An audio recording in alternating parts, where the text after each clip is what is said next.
Asthma అనేది ఎలర్జీలో ఒక భాగం. ఆస్తమా లేదా ఉబ్బసం అనేది ఊపిరితిత్తుల్లోని వాయునాళాలకు సంబంధించినటువంటి దీర్ఘకాలిక వ్యాధి. ఎలర్జీ అనేది ఒక శరీర తత్వం, దాన్ని అటోపీ అంటాం. అదే ఈ ఎలర్జీ అనేది కంట్లో ఉండొచ్చు, అదే ఎలర్జీ ముక్కులో ఉండొచ్చు, ఎలర్జీ చర్మం మీద ఉండొచ్చు, ఎలర్జీ చెవిలో ఉండొచ్చు, ఎలర్జీ చర్మంలో లేదా శరీరంలో ఏ భాగానికైనా ఎలర్జీ ఉండొచ్చు. అదే ఎలర్జీ ఊపిరితిత్తుల్లోకి ఉంటే ఎలర్జిక్ ఇన్ఫ్లమేషన్ ద్వారా ఇది ఆస్తమాగా మారుతుంది. దాన్ని ఆస్తమా అంటాం. అయితే ఈ ఆస్తమా మొదలయ్యేది మాత్రం చిన్నపిల్లల్లోనే. చాలామంది ఏమనుకుంటారంటే ఆస్తమా మొదలయ్యేది పెద్దవాళ్లలో, వయసు మళ్ళిన వాళ్ళలో అనుకుంటుంటారు. ఇది చాలా పొరపాటు. అయితే ఈ విధంగా ఆస్తమా అనేది మరి దీని లక్షణాలు ఏంటి? అయితే చీటికి మాటికి తుమ్ములు రావటం, చీటికి మాటికి జలుబు చేయటం, గొంతులో గురగురలు, తర్వాత పిల్లి కూతలు, ఏ పని చేసినా ఆయాసం రావటం, పిల్లలు పరిగెత్తినప్పుడు కానీ ఆడుకున్నప్పుడు కానీ తొందరగా అలసిపోవటం, చెమటలు రావటం, ఇలాంటివన్నీ కూడా ఆస్తమా లక్షణాలు. అయితే ఏ పిల్లవాళ్ళలోనైనా సరే ఆస్తమా లక్షణాలు ఉన్నాయా లేదా అనేది తెలుసుకోవటం ఎలా? తల్లిదండ్రులు వాటిని తొలి దశలోనే గుర్తించడం ఎలా అంటే, ఫస్ట్ మనం గుర్తించాల్సింది ఏంటంటే తల్లిదండ్రుల్లో కానీ వాళ్ళ రక్త సంబంధీకుల్లో కానీ అలాంటి లక్షణాలు ఏమైనా ఉన్నాయా? పిల్లలకి చీటికి మాటికి జలుబు చేస్తుందా? మనం చీటికి మాటికి హాస్పిటల్కి తీసుకుపోవడం అనేది జరుగుతుందా? తీసుకుపోయినప్పుడు డాక్టర్లు దీనికి ఆస్తమా అని మీకు ఎవరైనా చెప్పారా? దాని తర్వాత ప్రతిసారి నెబులైజేషన్ పెట్టాల్సినటువంటి అవసరం ఏర్పడుతుందా? ఈ పిల్లలకు జలుబు దగ్గు కోసం దాని తర్వాత ఈ విధంగా ఉన్నప్పుడు ఏదో ఒక టానిక్ కానీ, ఒక గోళీ కానీ, ఒక ఇన్హేలర్ కానీ వాడాల్సిన పరిస్థితులు ఏర్పడుతున్నాయా? ఇది చూసుకోవాలి. తర్వాత ఇంకొకటి ఏంటంటే పిల్లలు ఆట ఆడినప్పుడు కానీ, పరిగెత్తినప్పుడు కానీ, మెట్లెక్కినప్పుడు కానీ, సైకిల్ దొక్కినప్పుడు కానీ, లేదా స్కూల్ బ్యాగులు మోసినప్పుడు కానీ ఆయాసం వస్తుందా అనేది చూడాలి. ఇలా పరిగెత్తినప్పుడు ఆయాసం వస్తున్నట్టయితే తల్లిదండ్రులు అలర్జీ ఆస్తమా లక్షణాలు ఉంటే మనం దీన్ని గుర్తుపెట్టుకోవాలి. తర్వాత మధ్యరాత్రి పిల్లలు ఎప్పుడైనా సరే ఆయాసంతో దగ్గుతో బాగా బాధపడుతున్నారా? హాస్పిటల్కి వెళ్ళవలసినటువంటి అవసరం పడుతుందా? వెళ్ళిన తర్వాత నెబులైజేషన్ పెడుతున్నారా? ఇవన్నీ గమనించాలి. దాని తర్వాత ఎర్లీ మార్నింగ్ లేవగానే విపరీతమైన దగ్గు వస్తుందా? పిల్లలు నిద్రపోలేకపోతున్నారా అనేది గమనించాలి. అసలు ఆస్తమా అనేది ఊపిరితిత్తుల్లో ఏ విధంగా ఉంటుంది అనేది చూద్దాం. ఊపిరితిత్తుల్లోని వాయు నాళాలు అనేవి అందరికీ కూడా ఈ విధంగా ఉండాలి. అంటే ఇది లోపలి పొర అంటాము, దీన్ని బయట మజిల్స్ పొర అనమాట. ఈ విధంగా ఉంటాయి. అయితే ఆస్తమాలో అంటే ఉబ్బసంలో ఈ విధంగా తయారవుతాయి. అంటే ఈ పొర అనేది ఇలా మందం అవుతుంది. ఈ చుట్టూ ఉన్నటువంటి మృదువైన కండరాలు బిగదీస్తాయి. దీన్నే ఇన్ఫ్లమేషన్, ఎలర్జిక్ ఇన్ఫ్లమేషన్ అంటాం. అయితే ఇది హైపర్ సెన్సిటివ్ అవుతుందన్నమాట. దీనికి డస్ట్ తగిలినా, చలిగాలి తగిలినా, దుమ్ము తగిలినా, సెంటు తగిలినా, ఇంకా ఏ వాసన తగిలినా, ఏది తగిలినా కూడా ఇది బిగదీస్తుంది. దాని తర్వాత ఈ తెమడ కూడా ఊరుతుంది. ఇలా ఉన్నప్పుడు గాలి పోదు. ఈ విధంగా ఉన్నప్పుడు పిల్లలు కానీ పెద్దలు కానీ ఎవరైనా సరే విపరీతమైనటువంటి ఇబ్బందులకు గురవుతారు. అంటే మనం ఏం చేయాలంటే ఈ విధంగా మూసుకున్నటువంటి ఈ నాళాలని ఈ విధంగా చేయాలి. అది ట్రీట్మెంట్ యొక్క లక్ష్యం. అయితే ఈ ఆస్తమాకు వాడేటటువంటి మందులు ఎక్కడ పనిచేస్తాయి, ఎలా పనిచేస్తాయి అంటే ఆస్తమాలో రెండు రకాలైన మందులు ఉంటాయి. ఒకటి ప్రివెంటర్స్ అంటాము, ఇంకోటి రిలీవర్స్. ప్రివెంటర్స్ అంటే ఈ పొరని మళ్ళీ ఇలా చేసేవాటిని ప్రివెంటర్స్ అంటాం. రిలీవర్స్ అంటే ఇలా బిగతీసుకుపోయినటువంటి ఈ మృదువైన కండరాలను ఇలా చేసుకుంటాం. అయితే చాలా మంది ఏం చేస్తుంటారంటే ఆస్తమా వైద్యంలో నెబులైజర్ ద్వారా కానీ, ఇంకా ఇన్హేలర్స్ ద్వారా కానీ 98% మంది ఉబ్బసం రోగులు కేవలం ఈ తాత్కాలికమైనటువంటి వైద్యాన్ని తీసుకుంటున్నట్టుగా సర్వేలు తెలియజేస్తున్నాయి, పిల్లల్లో కానీ పెద్దల్లో కానీ. అయితే ఈ కేవలం తాత్కాలిక ఉపశమనం కలిగించేటటువంటి మందులు తీసుకోవటం వల్ల ఉబ్బసం రోగుల్లో ఎలాంటి ఫలితం ఉండదు.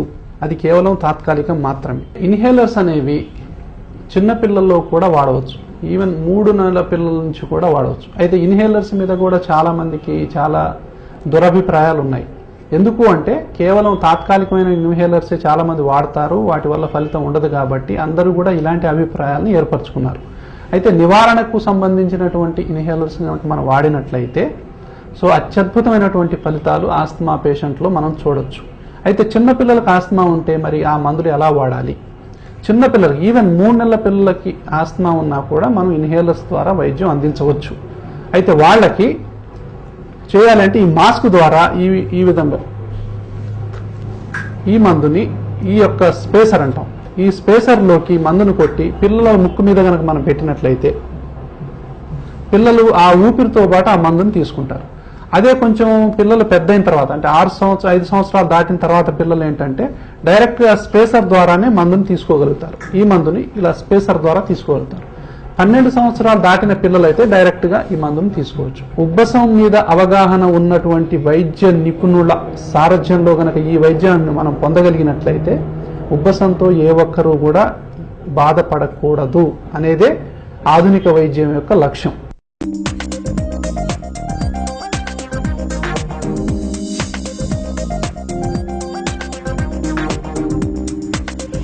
జాతీయ అవార్డు పొందిన డాక్టర్ వీరపనేని విశ్వనాథ్ ప్రస్తుతం మన స్టూడియోలో ఉన్నారు. ఆయన అడిగి ఆస్తమాకు సంబంధించిన మరిన్ని వివరాలను తెలుసుకుందాం.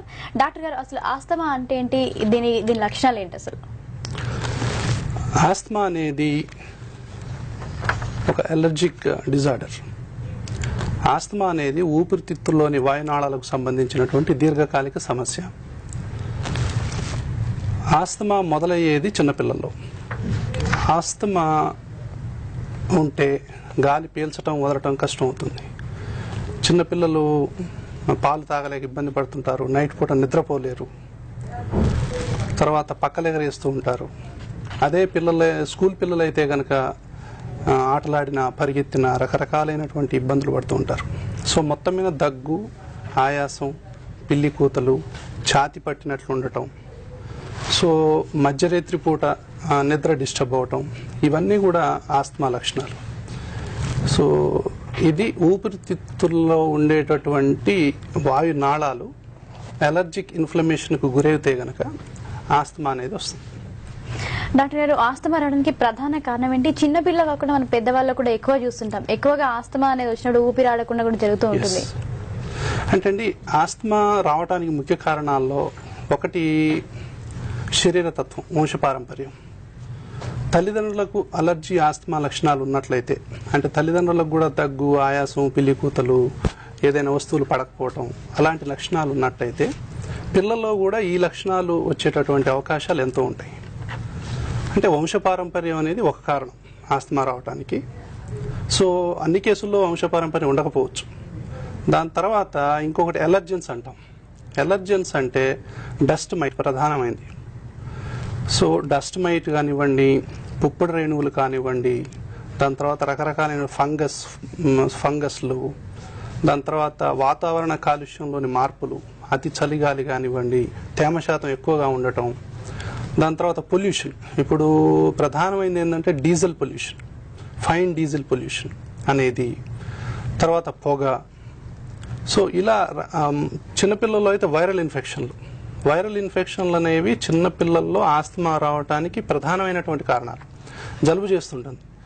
ఈ జలుబు చేసినప్పుడు ఈ జలుబు ఎంతకు తగ్గదు. సో అది ఊపిరితిత్తుల్లో ఇంకా పిల్లి కూతలు రావటం, బాగా దగ్గి పిల్లలు అలసిపోవటం, దగ్గి కక్కుకోవటం, సో ఇలాంటివి చేస్తూ ఉంటారు. సో ఈ విధంగా ఆస్తమాకు ఎన్నో రకాలైనటువంటి కారణాలు ఉంటాయి. సో ఇప్పుడు పెరుగుతున్న వాతావరణ కాలుష్యం, మారుతున్న జీవన విధానాలు, పర్యావరణంలో మార్పులు, ఇవన్నీ కలిసి అలర్జీ ఆస్తమా పెరుగుదలకు దోహదం చేస్తున్నాయి. డాక్టర్, అసలు ఆస్తమాని మనం ఎలా నిర్ధారిస్తాం? ఆస్తమా ఇప్పుడు చిన్నపిల్లలు ఉందనుకోండి, ఒక ముఖ్యంగా 5 సంవత్సరాల్లో పిల్లలు ఉన్నారు. దీన్ని పాల ఉబ్బసం అంటారు. అయితే ఇది ఆస్తమానా కాదా అనేది ఎలా నిర్ధారించాలి? సో ఈ విషయంలో ఒక్కోసారి డాక్టర్స్ కూడా కన్ఫ్యూజ్ అయ్యే అవకాశం ఉంది. తల్లిదండ్రులు కూడా ఇది ఆస్తమానా కాదా అని డౌట్ పడుతూ ఉంటారు. అయితే ఇలాంటి సందర్భాల్లో మనం కొన్ని కనుక పాటించినట్టయితే ఆస్తమానా కాదా అనే విషయాన్ని మనం తెలుసుకోవచ్చు. ఒకటేంటంటే ముఖ్యమైనది, తల్లిదండ్రుల్లో కానీ వాళ్ళ రక్త సంబంధంలో ఉన్న వాళ్ళల్లో కానీ ఈ లక్షణాలు ఏమైనా ఉన్నాయా? ఈ జలుబు, దగ్గు, తుమ్ములు ఇలాంటి లక్షణాలు పెద్దవాళ్లలో ఏమైనా ఉన్నాయా అనేది ముఖ్యంగా తల్లిదండ్రుల్లో ఉంటే కనుక అదే లక్షణాలు పిల్లల్లో ఉన్నట్టయితే మనం అనుమానించాలి. ఓహో, మన లక్షణాలే పిల్లలకు వచ్చాయి, బహుశా వీళ్ళకు కూడా ఆస్తమా సోకుతుందో ఏమో అనేటటువంటి ఒక డౌట్. తర్వాత జలుబు చేసిందంటే అది ఎంతకు తగ్గకపోతే 2 వారాలు, 3 వారాలు, 4 వారాలైనా కూడా ఈ జలుబు, దగ్గు అనేది తగ్గకుండా అలాగే కంటిన్యూస్గా బాధ పెడుతూ ఉంటుంది పిల్లల్ని. ఎంతకు తగ్గని జలుబు, తరచుగా వచ్చేటటువంటి తుమ్ములు, దాని తర్వాత ఏ పని చేసినా వచ్చేటటువంటి ఆయాసం, రాత్రి నిద్ర డిస్టర్బ్ అవటం, సో ఎర్లీ మార్నింగ్ బాగా దగ్గటం, తెమ్మడబడటం, ఇలాంటి లక్షణాలు. పిల్లవాళ్ళు అయితే స్కూల్ బ్యాగ్ మోసినా కూడా విపరీతమైన ఆయాసం వస్తుంది. సో ఈ రోజుల్లో మీకు తెలుసు స్కూల్ బ్యాగులు కూడా చాలా బరువు ఉంటాయి. సో ఆ బ్యాగులు మోసేటరికి పిల్లలు స్కూల్ పోయేసరికి ఆయాసపడుతూ ఉంటారు, అక్కడి నుంచి ఇంటికి వచ్చేసరికి కూడా ఆయాసపడుతూ ఉంటారు. సో పిల్లవాళ్ళు ఎక్కువగా ఆయాసపడుతుంటే ఎందుకు ఇలా జరుగుతోంది, దాంతోపాటు దగ్గు, ఆయాసం ఉంటే మనం అనుమానించాలి. తర్వాత ఐస్ క్రీమ్ తిన్నా, చాక్లెట్ తిన్నా, కూల్ డ్రింక్స్ తాగినా, దాని తర్వాత చోటు మారినా, తర్వాత నీళ్లు మారినా, ఇలాంటివి ఏది జరిగినా కూడా పిల్లవాడి ఆరోగ్యంలో మార్పు వస్తున్నట్టయితే, జలుబు చేస్తున్నట్లయితే అప్పుడు మనం అనుమానించాలి. ఇవన్నీ కూడా క్లినికల్గా అంటే రోగ లక్షణాలని బట్టి నిర్ధారించేటటువంటి విధానం ఒకటి వైపు. ఇంకొకటి ఏంటంటే పిల్లవాళ్లలో మళ్ళీ ఇసినోఫిల్ కౌంట్ అంటాం. సో ఆ కౌంట్ బ్లడ్లో రైజ్ అవుతుంది. ఇంకా కొంచెం పెద్దవాళ్ళు అయితే కనుక లంగ్ ఫంక్షన్ టెస్ట్ ద్వారా కూడా ఆస్తమాని నిర్ధారించవచ్చు. 8 సంవత్సరాలు దాటిన పిల్లల్లో స్పైరోమెట్రీ అంటాము. సో ఎంత గాలి ఊదగలుగుతున్నారు అనే దాన్ని బట్టి, 1 సెకండ్లో ఎంత గాలి ఊదగలుగుతున్నారు అనే దాన్ని బట్టి, దాని తర్వాత బాగా గాలి పీల్చి మొత్తం గాలి ఎంతలో ఊదగలుగుతున్నారు, ఎన్ని లీటర్ల గాలి ఊదగలుగుతున్నారు అనే దాన్ని బట్టి మనం తెలుసుకోవచ్చు. తర్వాత ఎలర్జెన్ టెస్టింగ్ అని ఉంటుంది. సో దేనికి ఆ పిల్లవాడికి ఏయి పడట్లేదు, దుమ్ము పడట్లేదా, పుప్పుడు రేణు పడట్లేదా, ఇంకేది పడట్లేదు అనేది కూడా ఎలర్జెన్ టెస్టింగ్ ద్వారా నిర్ధారణ చేయవచ్చు. మొత్తం మీద ఆస్తమా అనేది 90% కేసుల్లో కూడా క్లినికల్గా రోగ లక్షణాలను బట్టే నిర్ధారణ చేయవచ్చు. సో టెస్టులతో నిర్ధారణ చేయాల్సినటువంటిది కేవలం ఏ స్టేజ్లో ఉంది మాత్రమే మనం తెలుసుకోవచ్చు. ఎందుకంటే ఆస్తమా 4 దశల్లో ఉంటుంది. మైల్డ్, ఇంటర్మీడియట్ అంటే మామూలుగా అప్పుడప్పుడు వచ్చిపోయేది 6 నెలలకు ఒకసారి. తర్వాత మైల్డ్ పర్సిస్టెంట్ అంటాం. మైల్డ్ పర్సిస్టెంట్ అంటే మధ్య రకంగా ఉంటుంది, అంటే నెలకు 2-3 సార్లు ఇబ్బంది పెడుతుంది.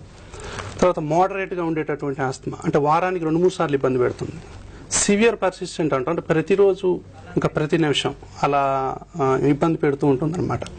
కాబట్టి ఇలా ఆస్తమా అనేది ఏ దశలో ఉంది అని తెలుసుకోవడానికి కంప్యూటరైజ్డ్ టెస్టులు ఇప్పుడు వచ్చాయి. ముఖ్యంగా 6 సంవత్సరాల్లో పిల్లలకు కూడా ఇప్పుడు ఆ టెస్టులు అందుబాటులోకి వచ్చాయి. కాబట్టి ఆస్తమాని తెలుసుకోవటం, ఆస్తమాకు ట్రీట్మెంట్ చేయటం అనేది ఈ రోజుల్లో చాలా సులభమైనటువంటి. డాక్టర్ గారు కాలర్ రెడీగా ఉన్నారు. ఎవరండి మాట్లాడుతుంది? మేడం నా పేరు శ్రీహరి అండి, భద్రాచలం నుంచి. ఎక్కడి నుంచి మాట్లాడుతున్నారండి? భద్రాచలం నుంచి మేడం. మేము డాక్టర్ గారు ఉన్నారండి, మీ సమస్య డాక్టర్ గారు చెప్పండి. సార్ నమస్కారం సార్, నా పేరు శ్రీహరి అండి, భద్రాచలం నుంచి సార్. మేము చెప్పండి సార్. పాపకి జలుబు కంటిన్యూషన్ ఉంటుంది సార్. పాప బాబు ఇద్దరికి సేమ్ కంటిన్యూషన్ జలుబు ఉంటుంది, అది తగ్గట్లేదు. అంటే మెడిసిన్స్ వాడినప్పుడు తగ్గుతుంది, మళ్ళీ చాక్లెట్స్ కానీ తిన్నప్పుడు వస్తుంది. ఎట్లా సార్? మీకు ఈ జలుబు దగ్గు లక్షణాలు మీ ఇద్దరు ఎవరికైనా ఉన్నాయా, భార్య భర్తల్లో? అంతేం లేదు సార్ మాకు. ఎవరికైనా తుమ్ము? కానీ పిల్లలకి ఉంది సార్, మనకి హోమియో ఇవన్నీ వాడాము వాళ్ళకి మెడిసిన్స్. వాడితో కంట్రోల్ అవుతుంది, మళ్ళీ వస్తుంది అనమాట. ఎంత వయసు అండి? మా పాపకు 7 years అండి, బాబు 3 years. వాళ్ళు రన్నింగ్ చేస్తే ఆయాసం వస్తుందా? ఏమండి రన్నింగ్ చేస్తే ఆయాసం తక్కువ, కొద్ది వీక్ గా ఉంటారండి పిల్లలు. ఆడుకున్నా ఏదైనా ice cream, chocolate, cool drinks ఏది తీసుకున్నా కూడా వెంటనే వస్తుందండి. వెంటనే వస్తుంది. అయితే అండి సార్ ఇవి మీరు చూసుకోండి, మీ దాంట్లో భార్యాభర్తల్లో కూడా ఈ అలర్జీ ఆస్తమా లక్షణాలు ఉన్నట్టయితే, అంటే కూల్ డ్రింక్స్, చాక్లెట్, ఏదన్నా కొంచెం గాలి మార్పు, నీటి మార్పు జరిగినప్పుడు మీలో కూడా కొంచెం ఇద్దరులో ఎవరికైనా ఆ లక్షణాలు ఉన్నాయా అనేది ఒకటి. తర్వాత పిల్లల్లో ఇలా మాటికి జలుబు చేయటం, అది ఎంతకీ తగ్గకపోవటం, హాస్పిటల్ చుట్టూ తిరుగుతూ ఉండటం, తర్వాత వైద్య విధానాలనే మార్చివేయటం, అంటే అలోపతి నుంచి హోమియోపతి, హోమియోపతి నుంచి ఆయుర్వేద నుంచి ఇంకా మూఢనమ్మకాలు, ఇలా రకరకాలుగా మనం మార్చుకుంటూ పోతూ ఉంటాం. ఎందుకంటే ఎక్కడో మనకు ఆ తృప్తి అనేది లభించదు. అంటే ఆస్తమాలో వైద్యం ఎలాంటిదంటే అండి, తాళానికి దగ్గ తాళం చెవి లాంటిది. అంటే తాళం ఒకటి, తాళం చెవి ఇంకోటి అయితే తాళం రాదు. ఆస్తమా ఏ దశలో ఉందో ఆ దశని మనం నిర్ధారించి దానికి దగ్గ ఆధునిక వైద్యాన్ని కనుక మనం ఉపయోగించినట్టయితే పిల్లలు బాధపడే క్వశ్చన్ ఈ రోజుల్లో ఉండొద్దు. పిల్లలు బాధపడుతున్నారు, చీటికి మాటికి జలుబు చేస్తుంది, ఎంతకు తగ్గట్లేదు అంటే మనం కరెక్ట్ వైద్యాన్ని పొందట్లేదు అని అర్థం. సో మీరు ఆస్తమా మీద పూర్తి అవగాహన ఉన్నటువంటి నిపుణుడితో మీరు వైద్యం కనుక చేయించుకున్నట్లయితే తప్పకుండా ఆస్తమాని అదుపు చేయొచ్చు. ఆస్తమా అదుపులో లేకపోతే మాత్రం ఫ్యామిలీలో మెంటల్ పీస్ మొత్తం లోపిస్తుంది. అదే సార్, దానివల్ల సార్ తగ్గట్లేదు, కొన్ని రోజులు తగ్గుతుంది, మళ్ళీ వెంటనే వస్తుంది సార్. ఏం తిన్నా కానీ భయపడాల్సి వస్తుంది, వాళ్ళు ఏమైనా అడిగినా కానీ వాటి ఆలోచించాల్సి వస్తుంది సార్. ఓకే, అంటే అండి ఇదే ఇప్పుడు ఏది పెట్టాలన్న భయం, ఎటు తీసుకెళ్లాలన్నా భయం, ఏ ఫంక్షన్ కి పోవాలన్నా భయం, పెట్టాలా వద్దా, అన్ని ఆస్తమాలో అన్ని అనుమానాలే, అన్ని అపోహలే. కానీ ఆధునిక వైద్యం కూడా అందుబాటులో ఉంది అనే విషయాన్ని ఇప్పటికైనా తెలుసుకోండి. సో ఆధునిక వైద్యాన్ని కనుక మీరు పొందినట్లయితే సో తప్పకుండా మీ పిల్లలు మంచిగా అవుతారు. అందులో ఎంత మాత్రం బాధపడాల్సిన అవసరం లేదు.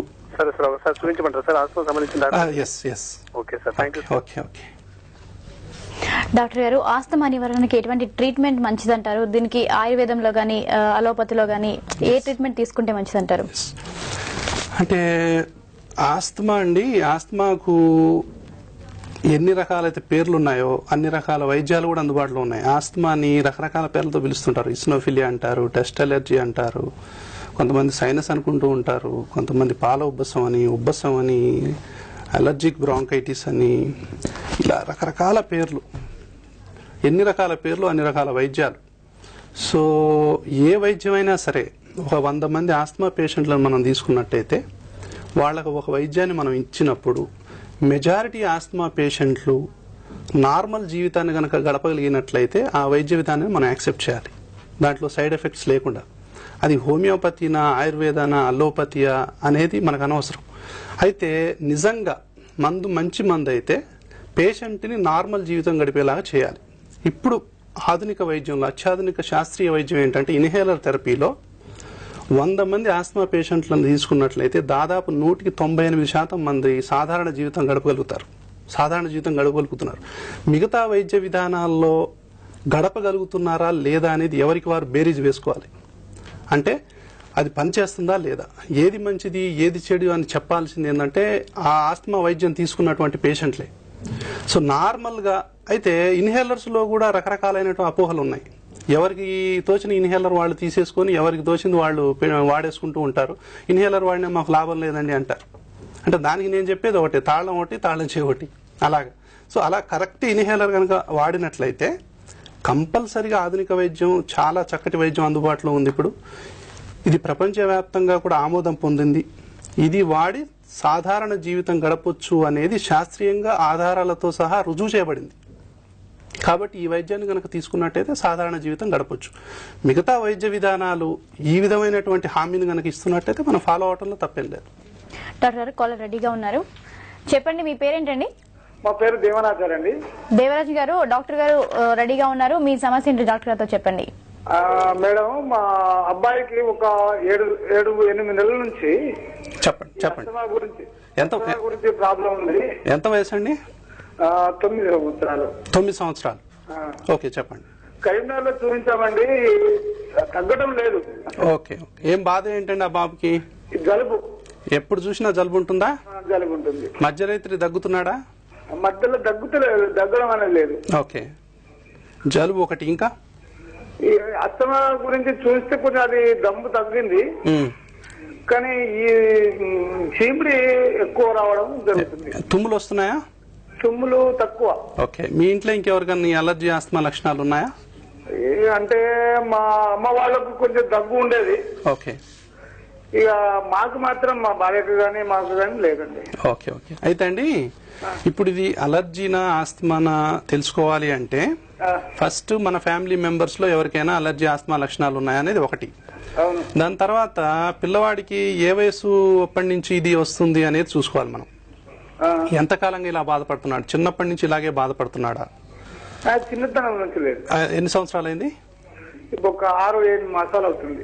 ఓకే, అయితే ఈ మధ్యనే వచ్చింది కాబట్టి జలుబు మరి ఎంతకు తగ్గట్లేదు కాబట్టి, సో అలర్జీ ఏమైనా ఉందా? ముక్కు కారుతుంది అంటున్నారు కాబట్టి అలర్జిక్ రైనైటిస్ అంటారు. సో అలర్జీ లక్షణాలు ఉన్నాయా? ఆయనకు డస్ట్ పడుతుందా లేదా? కూల్ డ్రింక్స్ గానీ చల్లగాలి తగిలితే గానీ ఎక్కువైతుందా? ఇవన్నీ బంద్ చేసినాం. ఓకే ఓకే, ఇవన్నీ మీరు అంటే బంద్ చేయడం జరిగింది అంటే ఆ పిల్లవాడు వీటికి సెన్సిటివ్ ఉండి ఉండొచ్చు. కాబట్టి అలర్జీకి సంబంధించినటువంటి లక్షణాలు ఫస్ట్ ముక్కులో మొదలవుతాయి, దాని తర్వాత ఊపిరితిత్తుల్లోకి కూడా ఎంటర్ అయ్యి ఆస్తమా వచ్చేటటువంటి అవకాశాలు ఉంటాయి. కాబట్టి మీరు అవగాహన ఉన్నటువంటి మరి డాక్టర్కి మళ్ళీ చూయించండి. చూస్తే గనక అది అలర్జీ ఆస్తమా అయితే ఇప్పుడు చాలా చక్కటి వైద్యం ఉందండి. ఎప్పుడు పిల్లవాడు జలుబుతో బాధపడుతున్నాడంటే అవసరం లేదు. ఈ రోజుల్లో బాధపడుతున్నాడు అంటే ఎక్కడో లోపం జరుగుతుందనే అర్థం. సో ఆ లోపం ఏంటో తెలుసుకోవాలి. సో సరిదిద్దే మార్గాలు ఉన్నాయి. అది మీరు ఊపిరితిత్తులు చెస్ట్ ఫిజిషియన్ కానివ్వండి లేదా పిల్లల వైద్య నిపుణుడికి కానివ్వండి, సో ఈ విధమైనటువంటి డాక్టర్ కాడికి కన్సల్ట్ చేసి చూడండి. అలర్జీ ఆస్తమా మీద అవగాహన ఉండాలి. ఉన్న డాక్టర్ కి చెస్ట్ ఫిజిషియన్స్ కి వాళ్ళకి చూపించండి. So asthma doctor Karimnagar Chandrashekar doctor సాబ్ అని వారికి చూపించాము. ఓకే ఓకే, మీరు చూపించండి. మీరు కంటిన్యూ చేస్తూనే ఉన్నాం మందులు. అంటే ఇంకా అదా జబ్బు కాదా అనేది కూడా తెలుసుకోవాలి. అలర్జీనా, ఆస్తమానా, లేకపోతే ట్యూబర్కులోసిస్ ఏమైనా ఉందా, లేకపోతే ముందల రోగ నిర్ధారణ జరగాలి. ఫస్ట్ జబ్బు ఏంటి అనేది జరిగితే మందేంటి అనేది నెక్స్ట్ స్టెప్. కాబట్టి మీరు ఆ విషయాన్ని ఇంకా కూలంకషంగా తెలుసుకోండి. ఇప్పుడు ఈ మీడియా ద్వారా అన్ని డిస్కస్ చేయడం సాధ్యం కాదు కాబట్టి మీరు మంచి డాక్టర్ని కలిసి మీ యొక్క సమస్యకు పరిష్కారాన్ని తెలుసుకోండి. డాక్టర్ గారు, ఈ ఆస్తమాకి సంబంధించి ఎన్నో మూఢనమ్మకాలు ఉంటాయి. అసలు ఆస్తమాకి నివారణ అనేది లేదు అంటూ ఉంటారు. అసలు ఇది కేవలం అపోహ అంటారా, లేకపోతే దీంట్లో ఎంతవరకు వాస్తవం ఉంది? అంటే ఒకటండి, ఇప్పుడు ఆస్తమా గురించి మనం చెప్పాలంటే, సో ఆస్తమా శరీర తత్వం ఒక చేయి అనుకుంటే తో రెచ్చగొట్టేవి ఇంకో చేయి, ఈ రెండు కలిస్తే ఆస్తమా. సో వంశపారంపర్యాన్ని మనం ఏం చేంజ్ చేయలేం, జీన్స్ మనం చేంజ్ చేయలేం, రెచ్చగొట్టే అన్నిటిని కూడా మనం తప్పించుకోవటం అసాధ్యం. కాబట్టి ఈ రెండింటి మధ్యలో ఆధునిక వైద్యం పెట్టడం అనేది ఇంపార్టెంట్. సో ఇప్పుడు ఆధునిక వైద్యం ఎందుకు లేదు అంటే, సఫరింగ్ ఉంది ఆస్తమాలో, సొల్యూషన్ కూడా ఉంది. Connecting link asthma education miss అయింది. ఆస్తమా ఎడ్యుకేషన్ లేదు కాబట్టి ఎవరికి వాళ్ళు రకరకాల వైద్యాలు వాడుతున్నారు. మూఢనమ్మకాలు, లాడ్జి వైద్యాలు, చేప మందులు, రకరకాల వైద్యాలు వాడుతున్నారు. కానీ శాస్త్రీయ వైద్యాన్ని తీసుకొని సాధారణ జీవితాన్ని గడిపేటటువంటి మందులు ఇప్పుడు అందుబాటులో ఉన్నాయి. కాబట్టి మూఢనమ్మకాలని, నాటు వైద్యాలని నమ్మకండి, శాస్త్రీయ వైద్యాన్ని పొందండి. ఆనందంగా ఆస్తమా రోగులు జీవితాన్ని గడిపేటటువంటి రోజులు వచ్చాయి ఇప్పుడు. థ్యాంక్ యూ డాక్టర్ గారు. ఇక బులెటిన్ ముగించే ముందు హెడ్లైన్స్ మరొకసారి.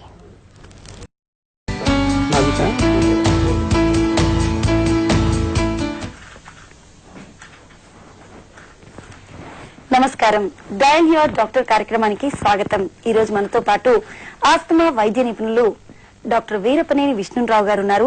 మరి ఆస్తమాకి సంబంధించి మీకు ఎటువంటి సందేహాలున్నా వెంటనే మీరు మాకు డయల్ చేయవలసిన నంబర్స్ 2703-1431, 2703-1432, 2703-1433.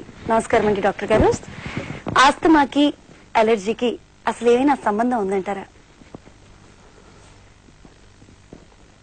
అలర్జీ, ఆస్తమా అనేవి ఇప్పుడు ప్రపంచంలో శరవేగంగా పెరుగుతున్నటువంటి వ్యాధుల్లో అతి ముఖ్యమైనవి.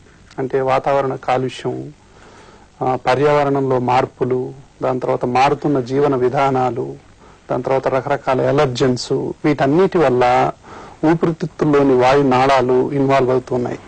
నేను దూరదర్శన్ ప్రేక్షకులకు ఎప్పుడు ఈ యొక్క ట్యూబ్స్ చూపిస్తాను, ఎందుకంటే అర్థం కాకుండా చెప్తే అది అర్థం అని నమ్ముతాను నేను. కాబట్టి అర్థమయ్యేలా చెప్పాలి అంటే వాళ్ళకి ఈ విధంగా చూపిస్తేనే అర్థం అవుతుందని నేను బలంగా నమ్ముతాను. సో ఊపిరితిత్తుల్లోని వాయునాళాలు ముక్కు దగ్గర నుంచి మొదలు పెడితే ఊపిరితిత్తుల్లో చివరి భాగం వరకు కూడా ఈ విధంగా ఉంటాయి.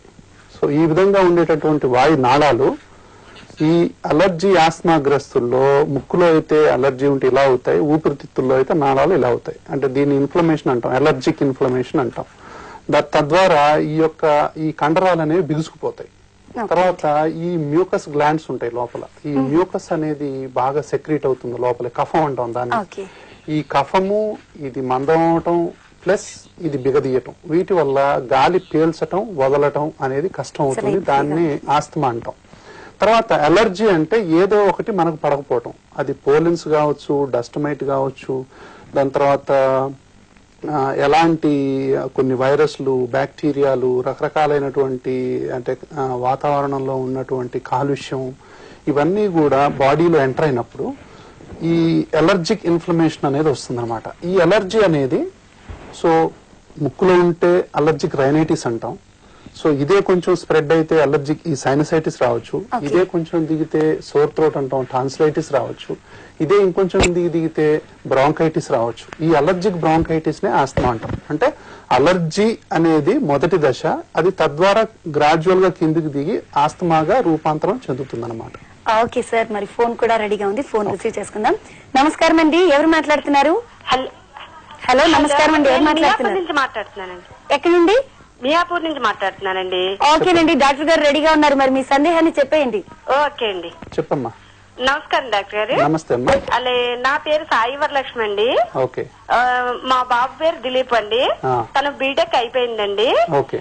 బీటెక్ అయిపోతే ఈ మధ్యలో 2-3 మంత్స్ నుంచి తనకి ఆయాసం వచ్చిందండి. ఆయాసం వస్తే తన మామూలుగా మెడిసిన్స్ వాడేవండి, థ్రోట్ ఇన్ఫెక్షన్ అనుకుని మెడిసిన్స్ వాడేవండి. అట్లకి నయం కాలేదండి. ఆస్తమా డాక్టర్ గారి దగ్గరికి తీసుకెళ్ళాం అనమాట అండి. తీసుకెళ్తే ఆయన అదే మామూలుగా లెన్స్ లో ఇన్ఫెక్షన్ ఉంది అని మెడిసిన్స్ రాశారండి. మెడిసిన్స్ రాస్తే అది 2 రకాల మెడిసిన్స్ రాశారండి. అయితే 1 మంత్ నుంచి మా బాబుకి ఏమైందంటే అండి బ్రీతింగ్ లో కొంచెం అలా ఉండిపోతున్నాడండి. అంటే ఏంటి అర్థం కాదండి, చాలా 1 మినిట్ దాకా తన మామూలు కంట్రోల్లో రావట్లేదండి. అప్పుడు అన్నంలోని మెతుకులు ఇవన్నీ ముక్కులో నుంచి నోట్లో నుంచి వచ్చేస్తున్నాయి అన్నమాట అండి. అంటే జస్ట్ ఈ రోజు నైట్ కూడా అలా అయిందండి, నైట్ లో అండి. Okay madam. అయితే అండి ఇప్పుడు ఈ అంటే ఇంట్లో ఎవరికైనా జలుబు దగ్గు ఈ లక్షణాలు ఎవరికైనా ఉన్నాయమ్మా? తల్లిదండ్రులు నాకు ఉందండి, ఆస్తమా ఉందండి. దానికి మెడిసిన్స్ వాడుతున్నానండి. డాక్టర్ గారు మామూలుగా అదే ఆయాసమే అన్నారండి. అయితే వినమ్మా, అయితే ఈ అలర్జీ ఆస్తమా గనక తల్లిదండ్రులు ఎవరికైనా ఉంటే గనక మీ పిల్లల్లో ఆ లక్షణాలు ఏదో ఒక రూపంలో ఏదో ఒక వయసులో ఎప్పుడో ఒక టైంలో బయటపడుతూ ఉంటాయి. అది బయటపడే విధానం ఒక్కోసారి క్లాసికల్ గా ఉండొచ్చు, అంటే దగ్గు, ఆయాసం, పిల్లి కూతలు, చాలా క్లాసికల్ గా, అంటే చూడగానే ఇది ఆస్తమా అని చెప్పొచ్చు. ఒక్కోసారి ఎంతకీ అర్థం కాదు. ఒక్కోసారి కొంతమంది అని పిలుస్తుంటారు గాలి, దాని తర్వాత కొంతమందికి ముక్కు దిబ్బడేయచ్చు, కొంతమందికి అన్నం మింగటం కష్టం అవ్వచ్చు, తర్వాత ఆ బ్రీతింగ్ లో ఒకలాంటి డిఫికల్టీ ఉంటుందన్నమాట. దీంతో పాటు వాళ్ళకి ఏదైనా పడుతుందా పడట్లేదా, అంటే చల్లగాలి తగిలితే ఎలా ఉంటుంది, దాని తర్వాత రకరకాలైనటువంటి ఎక్స్పోజ్ అయితే వాళ్ళు ఎలా ఫీల్ అవుతున్నారు, ఇవన్నిటిని గనక మనం తీసుకున్నట్లయితే పిల్లవాడు రన్నింగ్ చేస్తే ఎలా ఉంటుంది, ఏదన్నా బరువు పట్టుకొని నడిస్తే ఎలా ఉంటుంది, ఇవన్నీ చూసుకొని ఏ పని చేసినా కూడా ఆయాసం రావటం, పరిగెత్తితే ఆయాసం రావటం, ఇలాంటి లక్షణాలు గనక ఉన్నట్లయితే మీకు ఎలాగో ఆస్తమా అంటున్నారు కాబట్టి మోస్ట్ ప్రాబబ్లీ అది ఆస్తమాకు సంబంధించినటువంటిది ఉండొచ్చు, తొలి దశలో ఉండొచ్చు. అయితే దీనికి కంగారు పడాల్సిన అవసరం లేదు. సరైన వైద్యం తీసుకున్నట్లయితే చక్కగా మీ బాబు చక్కటి జీవితాన్ని గడుపుతారు. Thank you so much for calling అండి. నెక్స్ట్ కాల్ కూడా రెడీగా ఉంది. హలో, నమస్తే అండి మేడం, కొంచెం గట్టిగా మాట్లాడాలి. హలో, నమస్తే అండి, ఎవరు మాట్లాడుతున్నారు?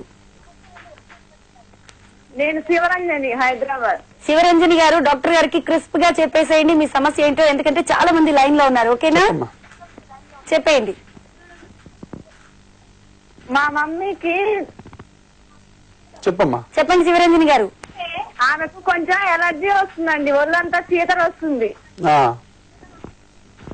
ఇంకా అదే మందులు కూడా చర్మం డాక్టర్ చూపిస్తే జలుబు దగ్గు ఏమన్నా ఉందమ్మా? దేని వల్ల జలుబు దగ్గు ఏదన్నా ఉందా? జలుబు దగ్గు ఏం లేదండి. అయితే మీరు జలుబు దగ్గు అలాంటి లక్షణాలు కనుక ఉన్నట్లయితే సో ఈ అలర్జీ, ఈ స్కిన్ అలర్జీ కూడా అందులో ఒక భాగంగా ఉంటుంది. ఓన్లీ స్కిన్ కి సంబంధించిన సమస్య అయితే మీరు చర్మం డాక్టర్ ని ఎలాగో కలుస్తున్నారు, అయితే అదే డాక్టర్ ని కలిసి మీరు యొక్క సమస్యకు పరిష్కారం తెలుసుకోండి. Thank you so much for calling అండి శివరంజని గారు. నెక్స్ట్ కాల్ కూడా రెడీగా ఉంది సార్. నమస్తే అండి, ఎవరు మాట్లాడుతున్నారు? హలో. హలో, నమస్తే మేడం. నమస్తే అండి, ఎవరు మాట్లాడుతున్నారు? ఎక్కడి నుండి మాట్లాడుతున్నారు? నంద్యాల నుంచి సాయినాథ్ మాట్లాడుతున్నాం. సాయినాథ్ గారు, మీ ప్రాబ్లమ్ ని చాలా చిన్నగా చెప్పేసేయండి, ఎందుకంటే చాలా మంది లైన్ లో ఉన్నారు. ఓకేనా, సరే చెప్పండి సార్. నమస్కారం. చెప్పండి. నమస్కారం. నమస్కారం, చెప్పండి. మా బాబుకి ముక్కు జీల సార్. ముక్కు జీల, ఎప్పుడు తుమ్ములు అట్లా వస్తుంటాయి సార్. ఎంత వయసు అండి? 12-13 సంవత్సరాల మధ్య. మీ ఇంట్లో మీకు గాని మీ భార్యకు గాని ఈ లక్షణాలు ఉన్నాయి ఎవరికైనా? ఎవరికి లేవు సార్. అంటే జలుబు ఎవరికి ఎక్కువ చేస్తుంది మీ ఇద్దరిలో? మా భార్యకు వస్తుంటది సార్. కొంచెం కొంచెం వస్తుంది కదా అప్పుడప్పుడు? అవును సార్. ఎస్. అయితే ఈ బాబు ఎప్పటి నుంచి బాధపడుతున్నాడు? సుమారు ఇది గొంతులో టాన్సిల్స్ అయ్యండి, ఆపరేషన్ చేయించాం సార్. రన్నింగ్ చేస్తే ఆయాసం వస్తుందా? కొంచెం కొంచెం ఆయాసం వచ్చినట్లయితే సార్. ఎంత వయసు? 13 సంవత్సరాలు ఉంటాయి సార్. ఓకే. అయితే చూసారండి, ఇప్పుడు అంటే తుమ్ములతో మొదలైందనమాట. సో తల్లిదండ్రుల్లో ఒకళ్ళకి అలర్జీ లక్షణాలు ఉంటాయి. అంటే జీన్స్ అనేది ఒక హ్యాండ్ అనుకుంటే రెచ్చగొట్టేది ఇంకో హ్యాండ్. జీన్స్ అంటే తల్లిదండ్రుల్లో ఎవరికో ఒకళ్ళకు ఉండటం, తర్వాత రెచ్చగొట్టి అది వాతావరణ కాలుష్యం, పోలెన్స్, డస్ట్ మైట్ ఏదైనా కావచ్చు, ఈ రెండు కలిస్తే అలర్జీ. ఎలర్జీ అనేది మొట్టమొదటిసారిగా ముక్కులో మొదలైనప్పుడు తుమ్ములు వస్తాయి, విపరీతమైన తుమ్ములు, ముక్కులో జలబుడుతుంది, దాని తర్వాత బ్లాక్ అవుతుంది, దాని తర్వాత ఈ ముక్కుతో ఎంత బాధపడతారంటే కొంతమంది అసలు ఇది అంటే ఒక జీవిత సమస్యగా మారిపోతుంది అనమాట. అంతగా బాధపడుతూ ఉంటారు అంటే కాలం గడిచే కొద్దీ. మెల్లగా ఇప్పుడు చూసారా ఇదే ఇన్ఫ్లమేషన్ అనేది టాన్సిల్ ఈ సైనస్లకు వస్తుంది, తర్వాత టాన్సిల్స్కి వస్తుంది. ఆల్రెడీ టాన్సిల్ ఆపరేషన్ అయింది బాబుకి. అంటే ఈ టాన్సిల్ అనేది హైపర్ట్రోఫీ అయితే అంటే ఎలర్జీకి అందులో కూడా కొంచెం ఉబ్బుతాయి అనమాట. అయితే ఇది సమస్యకు ఇదే పరిష్కారం కాదు. ఇప్పుడు ఏంటంటే ఇప్పుడు అందరూ అనుకునేది ఏంటంటే యునైటెడ్ ఎయిర్వే డిజీజ్ అని, వన్ ఎయిర్వే వన్ డిజీజ్. అంటే ఎలర్జీ వల్ల ముక్కులో కానివ్వండి, సైనస్ లో కానివ్వండి, గొంతులో కానివ్వండి ఈ విధంగా ఈ మార్పులు అనేవి వస్తూ ఉంటాయి, ఈ ఉబ్బుతూ ఉంటాయి అనమాట. సో అప్పుడు మనం ఏమనుకుంటాం టాన్సిల్స్ ఉబ్బాయి కాబట్టి టాన్సిల్స్ కి ఆపరేషన్ చేస్తే సమస్య పరిష్కారం అవుతుంది అని చెప్పి అనుకుంటాం, కానీ కాదు. ఎలర్జీని తీసేయనంత వరకు ఒక టాన్సిల్ చేయటం వలన ఒక సైనస్ క్లీన్ చేయటం వలన సమస్య పోదు. అంటే ఎలర్జీని కూడా మనం కంట్రోల్ చేయాలనేది ఇప్పుడు వస్తున్నటువంటి ఆధునిక వైద్య విధానం. కాబట్టి ఇప్పుడు మీ బాబుకి అలర్జీ మొదలైంది, ఇప్పుడు దాంతో పాటు ఆస్తమా కూడా, అంటే ఎక్సర్సైజ్ ఇండ్యూస్డ్ ఆస్తమా అంటాం, అంటే రన్నింగ్ చేస్తే ఆయాసపడుతూ ఉంటారు. కాబట్టి అలర్జీ ప్లస్ ఆస్తమా ఉన్నాయి. మీరు కరెక్ట్ డాక్టర్ కనుక కలిసి ఆస్తమా ఏ దశలో ఉందో తెలుసుకొని, అలర్జీ ఎక్కడ ఉందో తెలుసుకొని కరెక్ట్ గా మందులు కనుక వాడినట్లయితే పిల్లవాడు చక్కని జీవితాన్ని గడుపుతాడు. లేకపోతే అతను చదువులో గాని, పెరుగుదలలో గాని, ఆటల్లో గాని ఇబ్బంది కలిగేటటువంటి ప్రమాదం ఉందన్నమాట. థ్యాంక్ యూ సో మచ్ అండి సాయినాథ్ గారు. నెక్స్ట్ కాల్ తీసుకుందాం. హలో హలో అండి. హలో నమస్తే అండి, ఎవరు మాట్లాడుతున్నారు? నా పేరు ఉమారాణి అండి. ఎక్కడి నుండి మాట్లాడుతున్నారు? ఖమ్మం నుంచి మాట్లాడుతున్నామండి. మేడం చెప్పండి, డాక్టర్ గారు రెడీగా ఉన్నారు మీ సందేహాన్ని వినడానికి. డాక్టర్ గారు చెప్పమ్మా. నమస్కారం అండి. నమస్తే అమ్మా. నాకు ఎలర్జీ అండి, అంటే ఇల్లు వచ్చినా గానీ ఆ దుమ్ముకి తుమ్ములు వచ్చేస్తూ ఉంటాయి బాగా. అది ఆస్తమాగా మారే అవకాశం ఏమైనా ఉందా అండి? ఇప్పుడు మీరు ఎంతమ్మా మీ ఏజ్? ఇప్పుడు నేను ఎంఎస్సీ చదువుతున్నా అండి, 21 years ఉంది. Okay okay. మీరు మెట్లు ఎక్కితే ఆయాసం వస్తుందమ్మా? ఏంటండి? మెట్లు ఫాస్ట్ గా ఎక్కితే ఆయాసం వస్తుందా? రాదండి. మెట్లు ఎంత ఎక్కినా కూడా ఆయాసం రాదా? రాదండి. అంటే ఎంత పని చేసినా ఆయాసం రాకపోవడం ఏం లేదు? అదేం లేదండి. అంటే ఓన్లీ తుమ్ములు వస్తున్నాయి? తుమ్ములు అంటే డస్ట్ ఏది అసలు పడదండి. అది ఏది పడదనమాట. అదే మీకు ఇప్పుడు నేను చూపిస్తూ ఉన్నాను కదమ్మా. సో వాటిల్లో ఇప్పుడు మీరు నేసల్ ఈ స్టీరాయిడ్ స్ప్రేస్ అని వచ్చాయి. సో ముక్కులో కూడా ఈ విధంగా అవుతుంది అనమాట. సో నేసల్ బ్లాక్ అవుతుంది. సో ముఖ్యంగా మనకు ఈ అలర్జీ ప్రివెన్షన్ లో ఏంటంటే ఫస్ట్ ఏదైతే మనకు పడట్లేదో దానికి దూరంగా ఉండటం అతి ముఖ్యమైన అంశం. అంటే మీరు ఇల్లు దులిపేటప్పుడు గానీ, క్లీన్ చేసేటప్పుడు కానివ్వండి, లేదన్నా దేనికైనా ఎక్స్పోజ్ అయ్యేటప్పుడు ఏదన్నా చేతిలో ఏదుంటే అది అడ్డం పెట్టుకోవాలి. అది ఆ ప్రొటెక్షన్ లేకుండా ఇల్లు క్లీన్ చేయటం గానీ, పాత పేపర్లు డస్టింగ్ చేయటం గానీ, లేకపోతే ఆ గూళ్లు పోయి క్లీన్ చేయటం గానీ అలాంటివి కనుక చేసినట్టయితే ఖచ్చితంగా అలర్జీ అటాక్ వస్తుందన్నమాట. అంటే ఇప్పుడు అలర్జీ అనేది కాలక్రమంలో మెల్లమెల్లగా, అంటే ఇప్పుడు 100 మందికి ఇలాంటి తుమ్ములు జలుబు ఉన్నాయనుకోండి, అందులో 30-40 మందికి ఆస్తమా వచ్చే అవకాశం ఉంటుంది. 100 మంది అలర్జీ పేషెంట్లు ఉంటే అందులో 30-40 మందికి అది ఆస్తమాగా మారే అవకాశం ఉంటుంది. కాబట్టి మీరు ఎలర్జిక్ రైనైటిస్ అంటారు మీ ప్రాబ్లమ్ ని.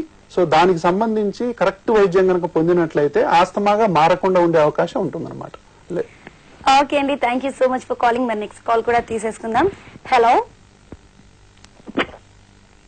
హలో నమస్తే అండి, ఎవరు మాట్లాడుతున్నారు?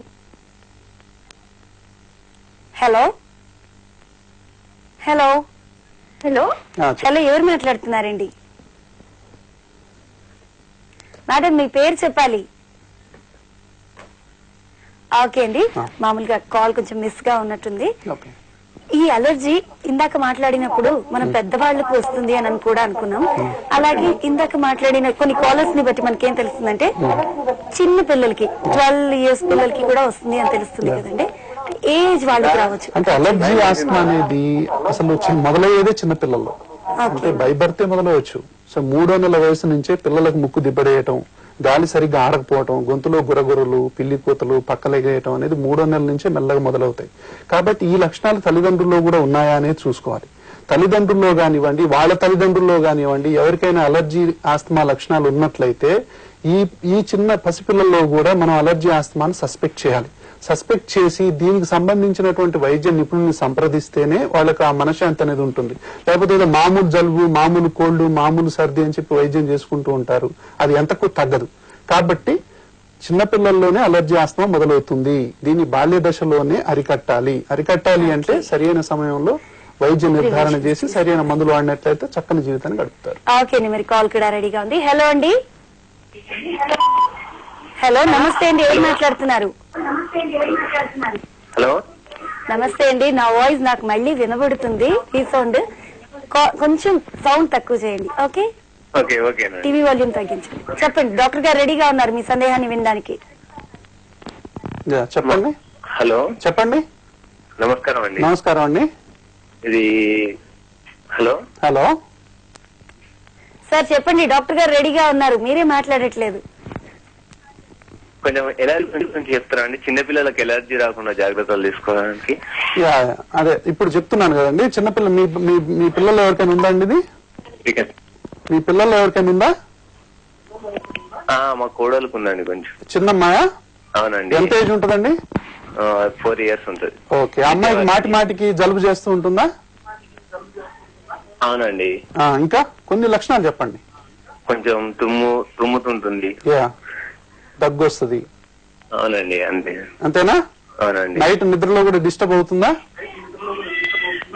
నిద్రలో ఏముండదండి, మాటి మాటికి జలుబు చేస్తుంది. అవునండి. ఓకే.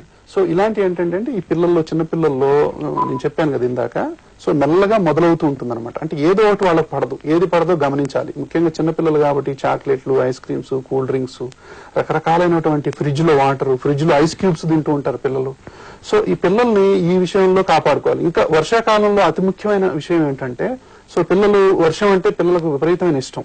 సో వర్షంలో పోయి తడవటం, సో దానివల్ల వైరల్ ఇన్ఫెక్షన్స్ రావటం, ఈ వైరల్ అసోసియేటెడ్ వీజ్ అని చెప్పి వస్తుంది అనమాట. సో అదే ఒక ట్రిగ్గర్ గా పనిచేస్తుంది. సో వాళ్ళల్లో ఆ జలుబు అనేది ఎంతకు తగ్గదు. కాబట్టి తల్లిదండ్రుల్లో కూడా ఈ లక్షణాలు ఉన్నట్లయితే, సో అలర్జీ, ఆస్మాకు సంబంధించి ఇప్పుడు ఇన్హేలర్ కు సంబంధించినటువంటి మందులు ఉన్నాయి. సో ఆ ఇన్హేలర్ మందులు గనక చిన్నప్పటి నుంచి వాడాలంటే అంతులేని భయం తల్లిదండ్రుల్లో. ఇన్హేలర్స్ వాడొచ్చో వాడకూడదో, చిన్నపిల్లల్లో వాడకూడదని, వాడితే అలవాటు అయిపోతారని, సో జీవితాంతం వాడాల్సి వస్తుందని, సో ఎన్నో రకాలైనటువంటి అపోహలు, అనుమానాలు ఇన్హేలర్స్ మీద ఉన్నాయన్నమాట. ఇలాంటి అపోహలు, అనుమానాలు పెట్టుకోకుండా ఆ వ్యాధి ఏ దశలో ఉందో కరెక్ట్ గా నిర్ధారణ చేసుకుని, అది ఆస్తమా అయినట్లయితే ఖచ్చితంగా ఇన్హేలర్స్ గనక వాడినట్లయితే పిల్లలు చక్కటి జీవితాన్ని గడపగలుగుతారు. లేకపోతే తల్లిదండ్రులకు ఎవరికి కూడా మనశ్శాంతి ఉండదు. ఓకే అండి, thank you so much for calling. Next call కూడా రెడీగా ఉంది. హలో, ఎవరు మాట్లాడుతున్నారండి? నమస్తే అండి, ఎవరు మాట్లాడుతున్నారు? హలో హలో అండి, ఎవరు మాట్లాడుతున్నారు? నా పేరు శాంతి అండి.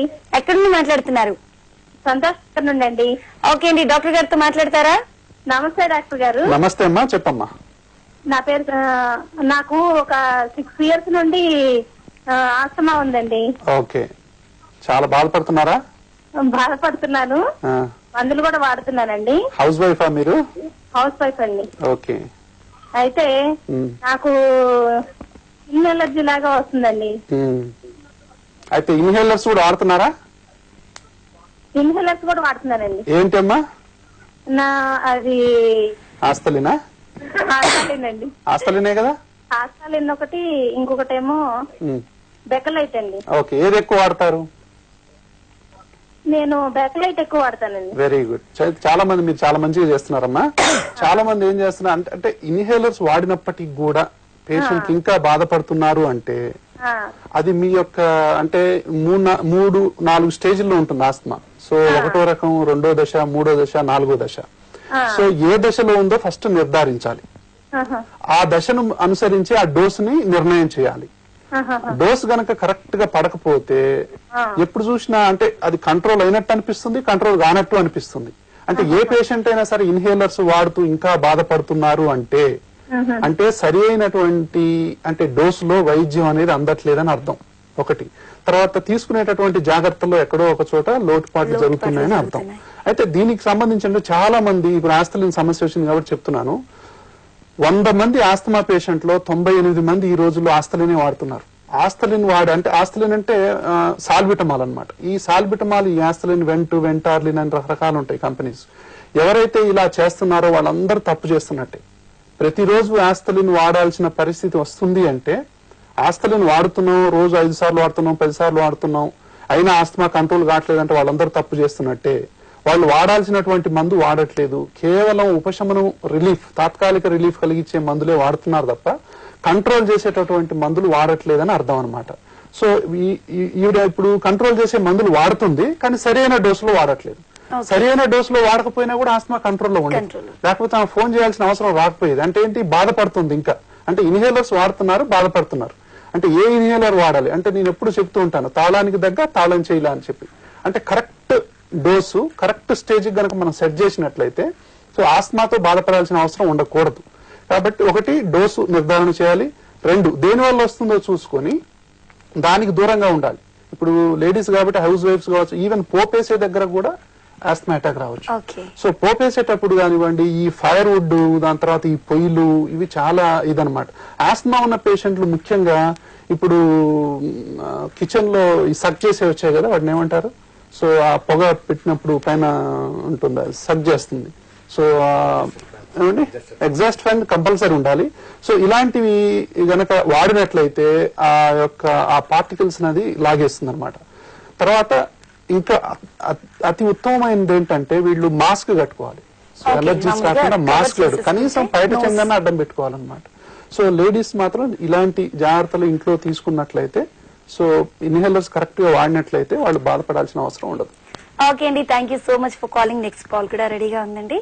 హలో హలో, నమస్తే మేడం, నేను శ్రీనివాస్ అండి, పుట్టపర్తి నుంచి మాట్లాడుతున్నాను. శ్రీనివాస్ గారు, డాక్టర్ గారు రెడీగా ఉన్నారు, వెంటనే చెప్పేయండి మీ సమస్యని. చెప్పండి శ్రీనివాస్ అండి. డాక్టర్ గారు నమస్కారం, చెప్పండి సార్. నాకు ఈ తెల్లవారుజాము అయ్యేసరికి బ్రీతింగ్ ప్రాబ్లం వస్తుంది సార్. ఈ ఫ్యాన్ ఉన్నా పడదు, ఎక్కువ వేడి చేసినా, ఎక్కువగా కూల్ గా ఉన్నా కూడా ఈ బ్రీతింగ్ చాలా ఇబ్బంది అవుతుంది. మీ ఏజ్ ఎంత అండి? వింటర్ లోను, తర్వాత వచ్చేసి ఈ వేసవిలోనూ ఇలా జరుగుతూ ఉంటుంది సార్. దాని కారణం ఏం కొంచెం చెప్పగలరా సార్? అంటే మీరు కొంచెం నడిచినా, మెట్లెక్కినా, బరువు పట్టుకుని పనిచేసిన ఆయాసం వస్తుందా? నథింగ్ సార్, అట్లేమనిపించదు, కానీ ఈ నిద్ర మాత్రం చాలా ఇబ్బంది అవుతుంది. ఇటువైపు తిరిగి పండుకోవాల్సి వస్తుంది పరిస్థితి. అంటే మీకు కూల్ డ్రింక్స్ అలాంటి కొన్ని పడని వస్తువులు ఉన్నాయా? కూల్ డ్రింక్ అంటే నమ్మదు సార్ నాకు. కూల్ డ్రింక్ తాగినా కూడా కొద్దిగా ఈ నోట్లో అంతా పుండు కావడం ఇట్లుంటే దానికోసం నేను కూల్ డ్రింక్ తీసుకోను. అంటే మొత్తం మీద అయితే ఈ బ్రీతింగ్ ట్రబుల్ అనేది ఉంది మీకు? బ్రీతింగ్ ప్రాబ్లమే సార్. అదేనండి. సో అంటే ఇది ఏదో ఒకటి పడకపోవటాన్ని అలర్జీ అని చెప్తానని చెప్పాను కదా నేను. అంటే నాకు ఇంకా ఆస్మా లక్షణాలు అంతగా రాకపోవచ్చు. అంటే అప్పర్ ఎయిర్ వేస్ అనేవి ఇన్వాల్వ్ అయినాయి అనమాట. అంటే ఈ విధంగా మూసుకొని ఉన్నాయి. సో ఇన్ఫ్లమేషన్, ఎలర్జిక్ ఇన్ఫ్లమేషన్ ఎక్కడున్నా కూడా ఎలర్జిక్ ఇన్ఫ్లమేషన్. సో దానికి వాడాల్సింది కంట్రోల్ మెడిసిన్స్, రిలీవర్ మెడిసిన్స్ అని ఉంటాయి. సో సరి అయినటువంటి మందులు వాడట్లేదు. దాన్ని మనం టాన్సిల్ అనుకుంటాం, సైనస్, కొంతమంది సైనస్ అనుకుంటుంటారు. అసలు వాళ్ళ ప్రాబ్లం అలర్జీ, ఆస్మా, కానీ ఓన్లీ సైనస్ అని చెప్పి బ్రాండ్ వేసుకొని మందులు వాడుతూ ఉంటారు. ఏంటంటే మీ ప్రాబ్లం అంటే నాకు సైనస్ అండి అంటారు. అంటే కొంతమంది సైనస్ అని, కొంతమంది టాన్సిల్ అని, కొంతమంది ఇసినోఫిలియా అని, కొంతమంది డస్ట్ ఎలర్జీ అని, కొంతమంది రకరకాల పేర్లు పెట్టుకొని ఒకే జబ్బుకు 100 పేర్లు పెట్టుకొని ఒకే రకంగా బాధపడుతూ ఉంటారు. బట్ వీటన్నిటికీ మూల కారణం ఒకటే, అలర్జీ. అలర్జీ అంటే ఏదో ఒకటి పడకపోవటం. ఏదైనా ఒక వస్తువు మనకి ఈ ప్రకృతిలో పడట్లేదు అంటే దానికి సంబంధించినటువంటి మార్పులు ముక్కులో గాని, సైనస్ లో గాని, గొంతుల్లో గాని, ఊపిరితిత్తుల్లో గాని జరుగుతాయి. జరిగినప్పుడు మన యొక్క బ్రీతింగ్ కు ఇబ్బంది కలుగుతుంది, నిద్రకు ఇబ్బంది కలుగుతుంది, పనికి ఇబ్బంది కలుగుతుంది, ఏ పని చేయలేము, ప్రశాంతత ఉండదు, ఎన్నో రకాలైనటువంటి ఇబ్బందులకు గురవుతూ ఉంటారన్నమాట. కాబట్టి ఇలాంటి వాళ్ళందరూ కరెక్ట్ గా ఆ జబ్బేంటో తెలుసుకుని కరెక్ట్ గా మెడిసిన్స్ వాడినట్లయితే నార్మల్ లైఫ్ గడపొచ్చు. ఓకే అండి, నెక్స్ట్ కాల్ కూడా రెడీగా ఉంది. హలో హలో, నమస్తే అండి, ఎవరు మాట్లాడుతున్నారు? హలో, శ్రీధర్ షామిర్పేట నుంచి మాట్లాడుతున్నానండి. శ్రీధర్ గారు, డాక్టర్ గారు రెడీగా ఉన్నారు, చెప్పండి. గుడ్ మార్నింగ్ అండి. చెప్పండి శ్రీధర్. అదే I'm chronic patient of asthma అండి. ఓకే. బేసికలీ కార్టికోస్టెరాయిడ్స్ పైన డిపెండ్ అయి ఉన్నాను. అంటే ఏ వాడుతున్నారండి మీరు? ఇన్హేలర్స్, డోటా క్యాప్స్ ఇన్హేలర్స్ వాడుతున్నాను. అందులో ఏం వాడుతున్నారు మెడిసిన్ పేరు? I'm not getting that name actually. Okay. Basically doctor గారు ఏమంటారంటే continuous usage of corticosteroids get resistance to the body అని చెప్పేసి చెప్తున్నారు. There is any permanent solution for this? Continuous use వల్ల ఏమంటున్నారు? ఏంటంటే కంటిన్యూస్ యూజ్ ఆఫ్ స్టెరాయిడ్స్ వల్ల asthma అనేది క్యూర్ అవుతుంది అంటే, లేదంటే పర్మనెంట్ సొల్యూషన్ ఏముందండి ఆస్తమాకి? అంటే ఇప్పుడు స్టెరాయిడ్స్ వాడమని చెప్పారా వద్దని చెప్పారా మీకు? వాడమని చెప్పారు. కరెక్ట్ చెప్పారండి. డాక్టర్ గారు మీకు ఎవరైతే చెప్పారో చాలా చక్కగా చెప్పారు. అయితే స్టెరాయిడ్స్ అంటే మన ప్రజానీకంలో గానీ, ఈ దేశంలోనే కాదు అన్ని దేశాల్లో కూడా స్టెరాయిడ్ ఫోబియా ఉంది. యుఎస్ లో మరీ ఎక్కువ. అభివృద్ధి చెందిన దేశాల్లో స్టెరాయిడ్ అంటే గజగజ వణికిపోతారు. అంటే స్టెరాయిడ్ అనేవి ఇప్పుడు మనకు ఎనబాలిక్ స్టెరాయిడ్స్ అని ఉంటాయి. ఈ ప్లేయర్స్ వాళ్ళు వాడుతుంటారు, ఇంజెక్షన్స్ రూపంలో తీసుకుంటారు. అది ఎనబాలిక్ స్టెరాయిడ్స్, అవి డేంజరస్ బాడీకి. బట్ వీటిని కార్టికో స్టెరాయిడ్స్ అంటాం. వాటర్ లో కరిగిపోయేటటువంటి స్టెరాయిడ్స్ మన బాడీలో కూడా ప్రతిరోజు ఉత్పత్తి అవుతూ ఉంటాయి. అయితే ఆస్తమాకు ఇప్పటి వరకు ప్రపంచంలో కీ డ్రగ్ ఏదైతే ఉందో కార్టికోస్టీరాయిడ్ మాత్రమే. కార్టికోస్టీరాయిడ్ ని మైక్రోగ్రామ్స్ లో వాడతారనమాట ఇక్కడ. సో కొంతమంది టాబ్లెట్ రూపంలో తీసుకుంటారు, బెట్నసాల్ అని, వైసోలిన్ అని, రకరకాల ఇంజెక్షన్, డెకడ్రాన్ ఇంజెక్షన్ ని. ఇంకొంతమంది ఈ తెల్ల సూదులను తీసుకుంటూ ఉంటారు, నెలకు సూది వేస్తూ ఉంటారు. కొంతమంది ఈ ఇంజెక్షన్లను సీక్రెట్ గా చేస్తూ ఉంటారు అనమాట. సీక్రెట్ గా చేస్తుంటారు అంటే ఏంటి, ఇవి కార్టికోస్టీరాయిడ్ ఇంజెక్షన్స్ హై డోస్ అనమాట. ఆస్తమా పేషెంట్లకు నెలకోసారో, 3 నెలకోసారో, 4వ నెలకోసారో ఇవి అమెరికా నుంచి మాకు వచ్చాయని చెప్పి సో వాటి లేబుల్స్ అన్ని తీసేసి ఆ ఇంజెక్షన్లు చేస్తుంటారు. ఇవి డేంజరస్. టాబ్లెట్స్ వాడటం డేంజరస్, చాలా కాలం వాడటం డేంజరస్. అయితే ఒక టాబ్లెట్ ని 100 ముక్కలు చేస్తే ఒక్క భాగంతో ఒక ఇన్హేలర్ పఫ్ ఉంటుంది అనమాట. అంటే దాదాపు 1000 టైమ్స్ తక్కువ డోస్ ఇన్హేలర్స్ లో. కాబట్టి ఎంతకాలం వాడినా జనరల్ గా మేజర్ సైడ్ ఎఫెక్ట్స్ ఉండవు. అంటే బాధ వర్సెస్ సైడ్ ఎఫెక్ట్ కనుక మనం తీసుకున్నట్లయితే ఈ బాధ అనేది పూర్తిగా తగ్గిపోతుంది. సైడ్ ఎఫెక్ట్ అనేది ఉంటే 1% ఉండొచ్చు. అది కొంతమంది గొంతులో క్యాండిడియాసిస్ అని చెప్పి ఆ ఓరల్ థ్రెష్ వస్తుంది, చాలా కొద్ది మందిలో ఆస్టియోపోరోసిస్ అని చెప్పి కొంచెం మందికి బోన్ ఎఫెక్ట్ ఉంటుంది, దానికి కాల్షియం వాడితే సరిపోతుంది. అయితే ఓవరాల్ గా ఏ దశలో ఉందో తెలుసుకుని టైలరింగ్ ఆఫ్ ద డోస్ అంటాం. అంటే ఆ జబ్బుకు అనుగుణంగా మనం డోస్ ని మార్చుకోవచ్చు. ఒకే డోస్ వాడాల్సిన అవసరం లేదు. స్టెప్ డౌన్ థెరపీ అంటాం. స్టెప్ డౌన్ అంటే ఇప్పుడు 400 మైక్రోగ్రాములు వాడుతున్నాం అంటే ఒక 3 నెలల తర్వాత మళ్ళీ 300 చేయొచ్చు, దాని తర్వాత 200 చేయొచ్చు. తర్వాత ఏ డోస్ దగ్గర ఆ కేసు మెయింటైన్ అవుతుందో చూసుకొని ఆ డోస్ దగ్గర మనం ఆగిపోవచ్చు. మళ్ళీ కొంచెం ఎక్కువైందంటే మళ్ళీ పెంచుకోవచ్చు అనమాట. కాబట్టి కార్టికోస్టీరాయిడ్స్ వాడుతున్నాం అని చెప్పి భయపడొద్దు. మీరు మంచి మందులు వాడుతున్నారు, ఆ మందులు కంటిన్యూ చేయండి. ఇప్పటి వరకు ఆస్తమాకు ఉన్నటువంటి ఆధునిక వైద్యం ఇదే. అయితే ఇంకా దేని వల్ల వస్తుందో ఆస్తమా తెలుసుకుని దానికి కొంచెం దూరంగా ఉండండి. ఈ మందులు కంటిన్యూ చేయండి. ఫ్యూచర్ లో మంచి మందులు వచ్చేటటువంటి అవకాశం ఉంది. ఇప్పుడు మాత్రం ఇవే మందులు, స్టీరాయిడ్స్. సో ఇవి వాడుతూ ఉండండి. Thank you so much for calling అండి. మన నెక్స్ట్ కాలర్ కూడా రెడీగా ఉన్నారు సార్. హలో హలో, నమస్తే అండి. ఎవరు మాట్లాడుతున్నారు? తిరుపతిరావు అండి, saint Ann's high school Kazipet, Warangal జిల్లా నుండి మాట్లాడుతున్నాం మేడం. చెప్పండి తిరుపతిరావు గారు. డాక్టర్ గారు ఉన్నారండి? చెప్పండి తిరుపతిరావు గారు, చెప్పండి. Good morning sir. Good morning sir. ఇప్పుడు తల్లిదండ్రులకు అంటే ఎవరికో ఒకరికి ఉంటే ఇట్లా పిల్లలకు కూడా వచ్చే అవకాశం ఉందని చెప్పారు కదా సార్ మీరు? అవును సార్. ఇప్పుడు మరి అదే మరి బ్రీతింగ్ ఎక్సర్సైజ్ ఇట్లా ప్రాణాయామం చేస్తూ రాకుండా దాన్ని నిరోధించడానికి ఏమైనా అవకాశం ఉంటుందా సార్? అంటే ఒకటండి, ఇప్పుడు దీని మీద చాలా విధాలైనటువంటి పరిశోధనలు కూడా జరిగాయి. కేవలం బ్రీతింగ్ ఎక్సర్సైజెస్, కేవలం కొన్ని రకాలైనటువంటి ఈ శ్వాసకు సంబంధించిన ఎక్సర్సైజ్ చేయటం వల్ల అంటే ఇది ట్రీట్మెంట్ కు ప్రత్యామ్నాయం కాదు. ఇప్పుడు బ్రీతింగ్ ఎక్సర్సైజెస్ అనేవి అందరికీ ఉపయోగమే. సో పేషెంట్లకు ఉపయోగమే, పేషెంట్లు కాని వాళ్లకు ఉపయోగమే. శ్వాస ఎక్సర్సైజెస్ అనేవి అందరికీ ఉపయోగమే. అయితే అలాగే ఆస్మా పేషెంట్లకు కూడా ఉపయోగమే. అంతే తప్ప ఈ కేవలం శ్వాస ఎక్సర్సైజ్ చేయటం వల్ల, ఈ బ్రీతింగ్ ఎక్సర్సైజ్ చేయటం వల్లనే ఆస్తమా మొత్తం పోదు. కాబట్టి రాకుండా చేయటం అనేది కూడా అంటే రాకుండా చేయటం, ఇప్పుడు సపోజ్ తల్లిదండ్రులకు ఉంటే పిల్లల్లో రాకుండా చేయటం అనేది ఏదైతుందో అది పుట్టినప్పటి నుంచి కొన్ని జాగ్రత్తలు ఉంటాయి ఇందులో. ఒకటి, ఇప్పుడు మీరు ఈ క్వశ్చన్ అడిగారు కాబట్టి చెప్తున్నాను. సో తల్లిదండ్రులకు ఎవరికో ఒక ఆస్తమా ఉంది, పిల్లలు పుట్టారు. పుట్టిన తర్వాత వాతావరణం, మనం జెట్ కాయిల్స్ వెలిగిస్తూ ఉంటాం. సో ఆ కాయిల్స్ పుట్టగానే వెలిగించకూడదు. సో పెంపుడు కుక్కడు పిల్లలు కానివ్వండి, పెంపుడు జంతువులు కానివ్వండి ఇంట్లో లేకుండా చూసుకోవాలి. దాని తర్వాత రకరకాల ఇప్పుడు వాల్స్ ఉంటాయి, కొన్ని వాల్స్ లో కొన్ని తేమ శాతంగా ఉండేటటువంటి వాష్ బేసిన్ దగ్గర ఈ రకరకాలైనటువంటి ఈ తేమ వచ్చేసి అక్కడ ఫంగస్ పేరుకుంటుంది అనమాట. దాని తర్వాత ఇంట్లో డస్ట్, దాని తర్వాత పేపర్ డస్ట్లు, రకరకాలైనటువంటి కొంతమంది కాక్రోచెస్ ఉంటాయి. బొద్దింకులు పెద్ద సమస్య, సిటీలో ఇంకా పెద్ద సమస్య. ఈ కాక్రోచెస్ వదిలేటటువంటి ఆ పెంట ఏదైతే ఉందో పవర్ఫుల్ ఆస్మాని కలగజేస్తుంది అనమాట. కాబట్టి ఇంట్లో కాక్రోచెస్ లేకుండా చూసుకోవాలి, డస్ట్ మైట్స్ లేకుండా చూసుకోవాలి, కాయిల్స్ గాని ఇవి గాని లేకుండా చూసుకోవాలి. చిన్నపిల్లల్లో పుట్టగానే సాంబ్రాణి పొగనేస్తూ ఉంటారు. సో చిన్నపిల్లలకు రకరకాల ముక్కులో నూనె వేస్తుంటారు, చెవిలో నూనె వేస్తుంటారు, రకరకాలైనటువంటి ప్రాక్టీసెస్ అమల్లో ఉన్నాయి. కాబట్టి ఇవన్నీ కూడా అవాయిడ్ చేసినట్లయితే సో సాధ్యమైనంత వరకు పిల్లలకు ఆ అలర్జీ రావడం అనేది పోస్ట్ పోన్ అవచ్చు. తర్వాత మరి వాతావరణం, మరి పర్యావరణంలో మనం కంట్రోల్ చేయలేం కాబట్టి ఏదో ఒక వయసులో బయటపడవచ్చు. బట్ దానికి భయపడాల్సినటువంటి అవసరం లేదు. దానికి తగ్గ మంచి మందులు ఉన్నాయి. కాబట్టి ఆహారంలో కూడా కొన్ని నియమాలు తీసుకోవాలి. తీసుకున్నట్లయితే ఎవ్వరు కూడా ఈ రోజుల్లో అలర్జీ ఆస్తమా నుంచి భయపడాల్సినటువంటి అవసరం లేదు. మంచి మందులు ఉన్నాయి, చక్కగా వాడుకుంటే చక్కటి జీవితం గడపవచ్చు. Thank you so much for calling అండి. డాక్టర్ గారు మీకు కూడా థ్యాంక్ యూ సో మచ్ అండి. మా ప్రేక్షకులందరికీ కూడా చక్కటి సలహాలు అందించారు. మరి నెక్స్ట్ ఎపిసోడ్ లో ఆస్తమాకి సంబంధించి మరిన్ని అంశాలని తెలుసుకుందాం. అంతవరకు సెలవు, నమస్కారం. నమస్తే.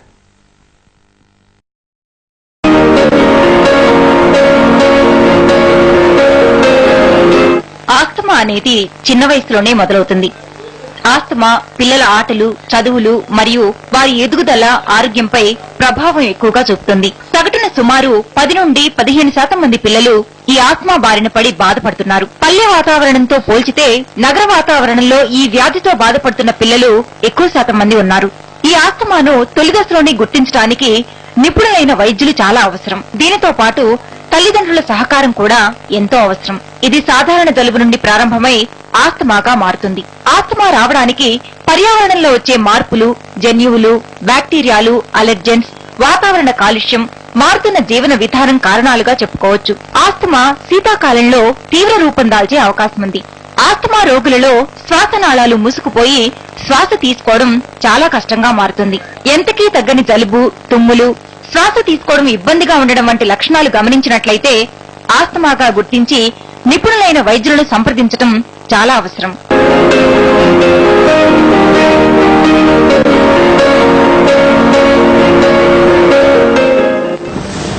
సో ఇది ఆస్తమాకు సంబంధించిన ఒక small presentation. Doctor first of all welcome to our studio. Sir చెప్పండి, అసలు ఆస్తమా అంటే ఏంటి? అసలు దాదాపు చిన్నపిల్లల్లో మనకు ఆస్తమా అనేది ఎక్కువ కనిపిస్తుందా? ఒకవేళ స్టార్ట్ అయితే ఇంకా మనకు ఏ ఏజ్ లో మనం ఎక్కువ చూసే అవకాశం ఉంది? ఆస్తమా అంటే ఉబ్బసం. దీన్ని రకరకాల పేర్లతో పిలుస్తారు. సో ఆస్తమా, అలర్జీ, ఉబ్బసం, దాని తర్వాత దమ్ము అని, దాని తర్వాత ఇస్నోఫిలియా అంటారు కొంతమంది, ఆయాసం. సో ఎన్నో రకాలైనటువంటి పేర్లతో దీన్ని పిలుస్తారు. అయితే ఆస్తమా అనేది ఒక డెఫినేషన్ కన్నా జబ్బుగా మారిపోయింది. It's a clinical syndrome. అంటే మొత్తం మీద ఊపిరితిత్తుల్లో ఉన్నటువంటి వాయు నాళాలు కుంచుకుపోతాయి. వాటి సైజు ఇలా పెద్దగా ఉండే ఇలా కుంచుకుపోతాయి. సో అప్పుడు గాలి పీల్చటం, వదలటం అనేది కష్టంగా అవుతుంది. దాని తర్వాత దాన్ని మనం ఆస్తమా అంటాం, ఉబ్బసం అంటాం. అంటే గాలి పీల్చటం, వదలటం అనేది కష్టం.